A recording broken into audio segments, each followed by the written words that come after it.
জানিস রাসেল ভাই পার্ক আমাদের বাংলাদেশে আতঙ্ক ছড়াচ্ছে? রাসেল ভাই পার্কের কামড়ে অনেক মানুষ নাকি মারা যাচ্ছে। আমাদের বাংলাদেশের বিভিন্ন জায়গায় রাসেল ভাই পার্ক নাকি ছড়িয়ে যাচ্ছে।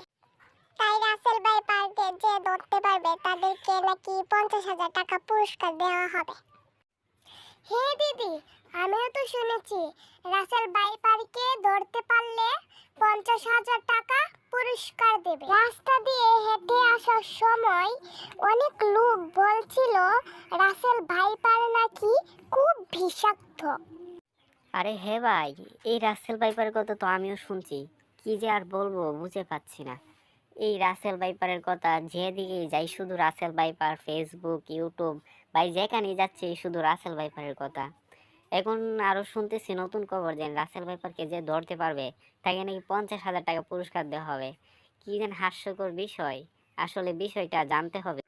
আরে ভাই, ঠিক বলছো, বিষয়টা তো জানার খুব দরকার। এই বিষয়টা সত্যি না মিথ্যা তা যাচাই করা আমাদের দরকার। এখন চলেন এই বিষয়টা জেনে নিই, কারণ মিথ্যা খবরও তো হতে পারে। এখন যে মিথ্যা মিথ্যা খবর দুর্যোগ ছড়ায়, আসেন জেনে নিই।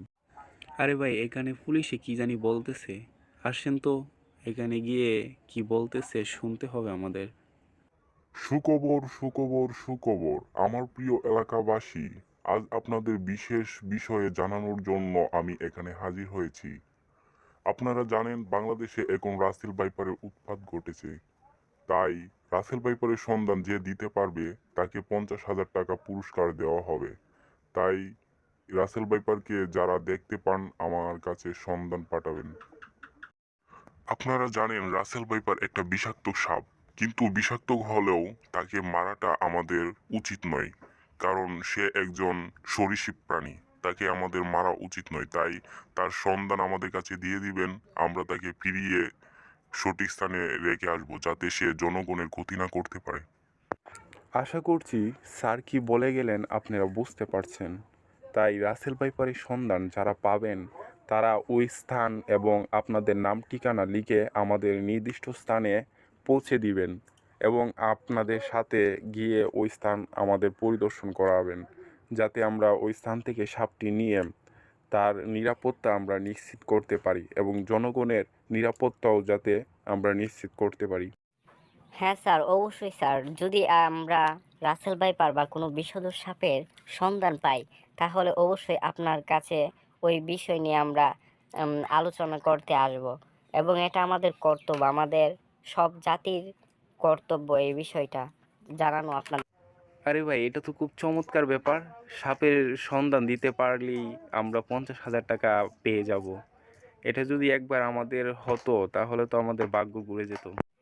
আরে আমাদের ভাগ্যের কথা স্যার, সাপটাকে খুঁজে বার করতে পারলে এটা আমাদের জাতির নিরাপত্তা নিশ্চিত করবে। তাই এটা আমাদের কর্তব্য সাপটাকে খুঁজে বের করার। চল আমরা সাপটাকে খুঁজি। কি গভীর জঙ্গল ভাই, দেখি ভয় করে। তাও আবার পাশে দিয়ে নদীর স্রোত যাচ্ছে, অনেক শব্দ। এ ভাই দাঁড়ান দাঁড়ান দাঁড়ান, কিসের একটা জানি শব্দ শোনা যাচ্ছে না? আপনি কি শব্দটা শুনতে পাচ্ছেন? কেমন জানি একটা শব্দ, মনে হয় সাপের শব্দ। মনে হয় আমাদের ধারে কাছে কোনো সাপ আছে। তাই একটু সতর্ক থাকতে হবে আমাদের। আরে হ্যাঁ, আমিও তো সেই শব্দটা শুনতে পাচ্ছি। মনে হচ্ছে আমাদের কাছেই কোনো সাপ আছে। তাই একটু সতর্ক থাকতে হবে আমাদের। নদীর কাছ থেকে ওই শব্দটা শোনা যাচ্ছে। মনে হয় স্রোতের সাথে কোনো সাপ টাপ ওই নদীর মধ্যে চলে এসেছে।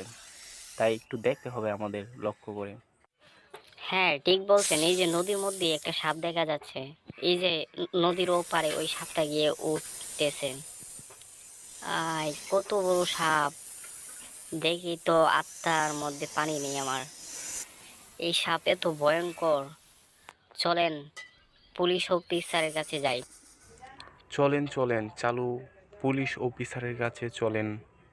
হ্যাঁ ভাই ঠিক বলেছ, চলো চলো পুলিশ অফিসারের কাছে যাই। পুলিশ অফিসারকে এ বিষয়ে আমাদের জ্ঞাত করতে হবে। তাকে জানাতে হবে ওই জায়গার মধ্যে একটা রাসেল ভাইপার আছে। এটাই তো পুলিশ আঙ্কেলের ঘর। পুলিশ আঙ্কেল, আপনি কি ঘরে আছেন? আপনার সাথে একটা বিশেষ আলোচনা করা দরকার ছিল। আমরা এক জায়গার মধ্যে একটা রাসেল ভাইপার দেখতে পাই, সেজন্য আপনার কাছে এসেছি। পুলিশ আঙ্কেল, আপনি কি ঘরে আছেন? কে ডাকতেছো আমাকে? ও, তোমাদের তো আমি বটগাছের নিচে দেখছিলাম। আমার কথা হয়তো তোমরা শুনছো। আচ্ছা, কি ব্যাপারে আমার কাছে আসছো? মনে হয় কোনো সাপের সন্ধান পেয়েছো, তাই না? কোন জায়গায় সাপের সন্ধান পেয়েছো আমাকে বলো।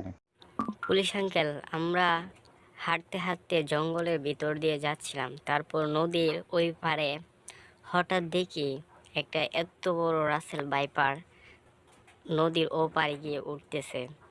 তখন কি যে ভয় করতেছে বলার বাহিরে, তাই আপনার কাছে হাজির হয়েছি ওই বিষয়ে আপনাকে জানাতেন।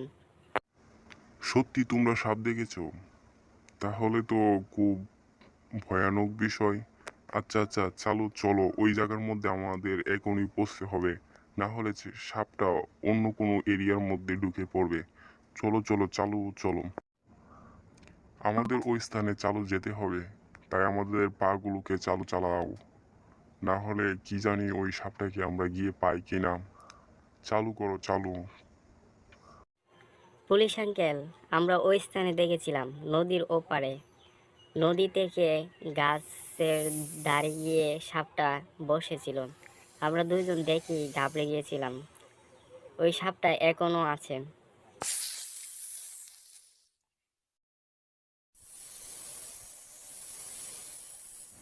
তুমি সাপের সন্ধান দিয়ে অনেক উপকার করেছো।